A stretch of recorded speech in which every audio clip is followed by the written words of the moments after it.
Pues sí, pues primero comentarte que pues hace unos 20, 30 años vivíamos aquí a unos, qué sé yo, 20, 30 metros.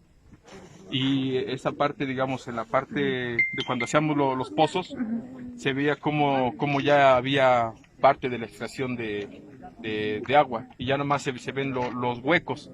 Pero como este petate, pues no se derrumba. Pero en esta zona, específicamente en esta zona, pues vemos aquí que era una zona donde había bastante agua. Por ejemplo, aquí vemos el Hawái, que estaría en esa parte. El Hawái estaría en la parte... Sí, en la parte de atrás, digamos, ahí, a unos... Ándale, ¿dónde está esa bardita? Que se ve ahí donde está el de rojo. Allá estaba, ahí llegaba el Hawái, que es este. Está muy cerca de acá de Está muy donde cerca. ocurrió el socavón. Y entonces, no solo era el Hawái, aquí en Zacatepec había más o menos más de 4 avellales. Estaba ahí en la zona, de aquel lado de la carretera, estaba otro acá, estaba otro acá, o sea, había bastante agua. Pero digamos, por ejemplo, este mapa, este plano, es de 1938, que es que todas estas tierras muestran cómo le pertenecen al pueblo de Zacatepec, no a Huejotzingo. Todo este lugar es Santa María Zacatepec. Y entonces, desde 1960, cuando llega Volkswagen, pues empieza a haber un proceso de industrialización y empieza el saqueo del agua. Cuando empieza el saqueo del agua, bastante agua, muchos pozos profundos, empiezan a sacar agua y entonces en los amellales superficiales empiezan a escasearse y se empiezan a formar huecos, y uno de esos huecos pues es de esos grandes huecos es ese. Por ejemplo, a veces nos preguntamos, dice, ¿y a dónde se va toda esa tierra? ¿Quién se la está tragando? No, más bien se formó un hueco y ese hueco se colapsó y esa tierra pues está ahí abajo, ¿no? Y ese hueco pues es la ausencia de agua que las empresas y que la industria se ha llevado. Entonces, si dejamos que sigan sacando más agua, va a seguir ocurriendo esto, sí, porque estamos sobre agua. Digamos, toda esa zona estamos sobre agua que si seguimos extrayéndola, si no la cuidamos, si no la defendemos, si seguimos con esta idea de que primero la industria, pues entonces vamos a ir terminando mal. De lo contrario, por ejemplo, esas empresas están extrayendo agua, la están contaminando, tienen pozos de captación, ahí hay un barrial en donde están echando ya agua contaminada. Y esa ¿Cuántas empresas son? Pues échale, nada más del corredor industrial Huejotzingo son 30. De acá son como otras 5, 35.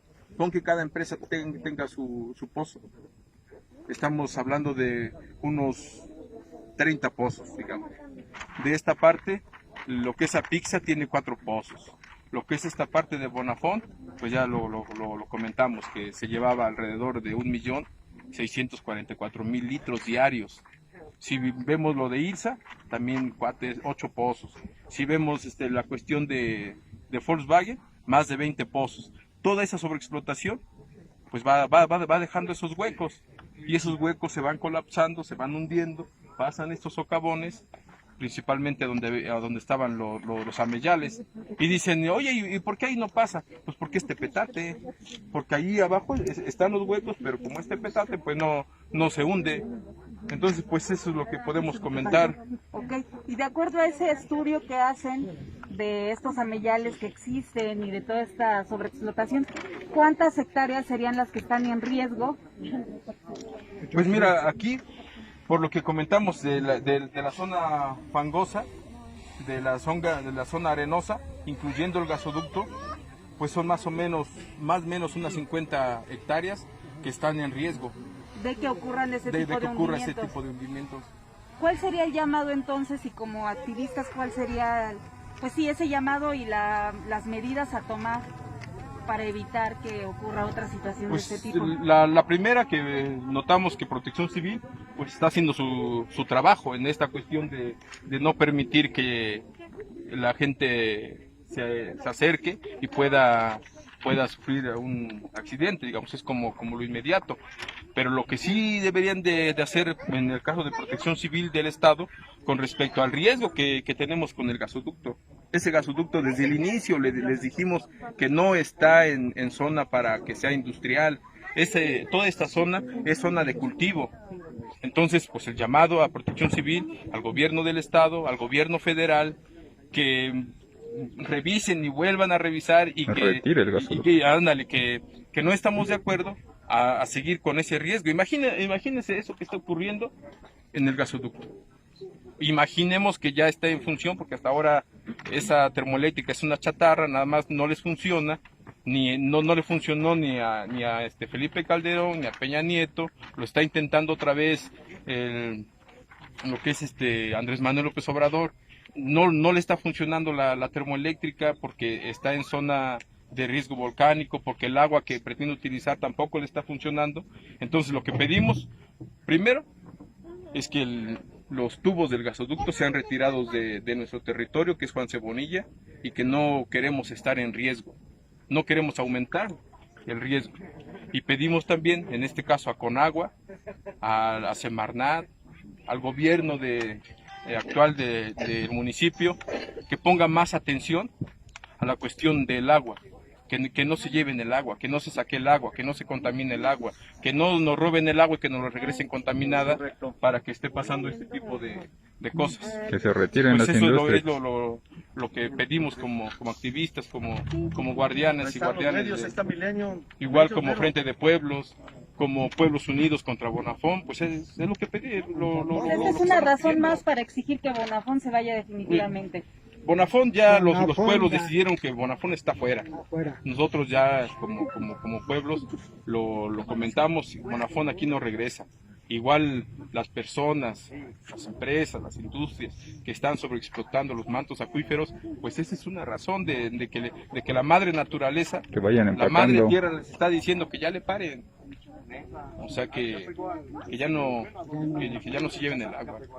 ¿Cuántas industrias más tendrían que retirarse?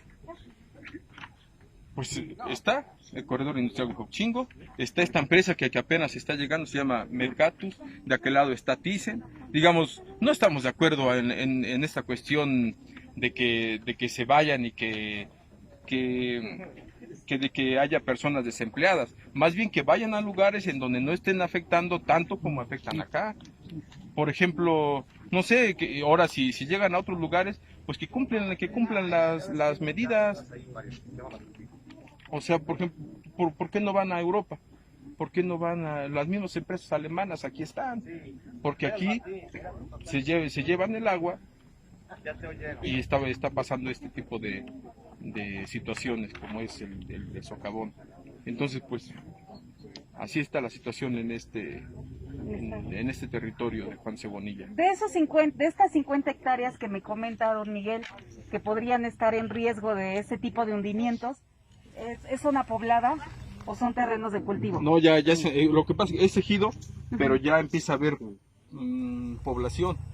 De hecho, pues mira, por ejemplo, aquí mi suegro tiene un poco de terreno, ya hay casas, ya construyeron, pues. De esta zona igual, ya empieza a haber más casas. En esta parte de donde está el gasoducto, o sea, primero estuvieron las casas y después metieron el gasoducto. O sea, eso quiere decir que no les interesa la cuestión de la vida de los que vivimos en los pueblos. Entonces, pues, desde acá hacia allá, son 50 hectáreas toda esta zona. Sí hay casas, sí hay gente de la comunidad ahí. Gracias. ¿Ustedes montarán algún tipo de guardia acá, don Miguel, ustedes como activistas?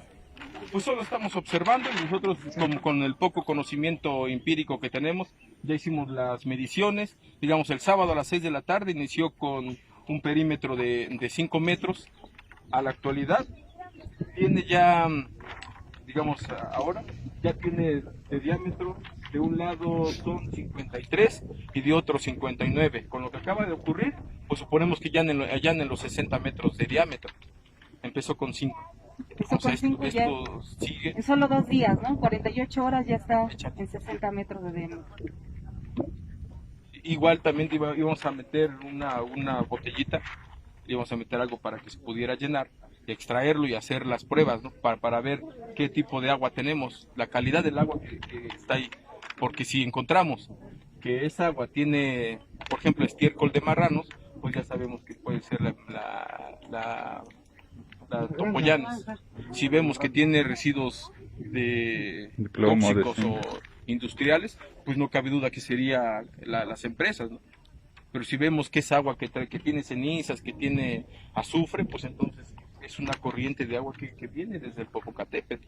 Pero pues para eso son los estudios, pero como no dejaron pasar, lo suponemos que para mañana temprano vienen los del Cupreder y ya nos pusimos de acuerdo que podemos hacer una unión en donde los del pueblo, uno o dos del pueblo pudieran ingresar junto con los del Cupreder para hacer ya esos estudios y ver qué tipo de agua. Ustedes realizan está. sus propias investigaciones También. a la par de la autoridad. Sí, juntos. Muchas gracias, don Miguel. Gracias.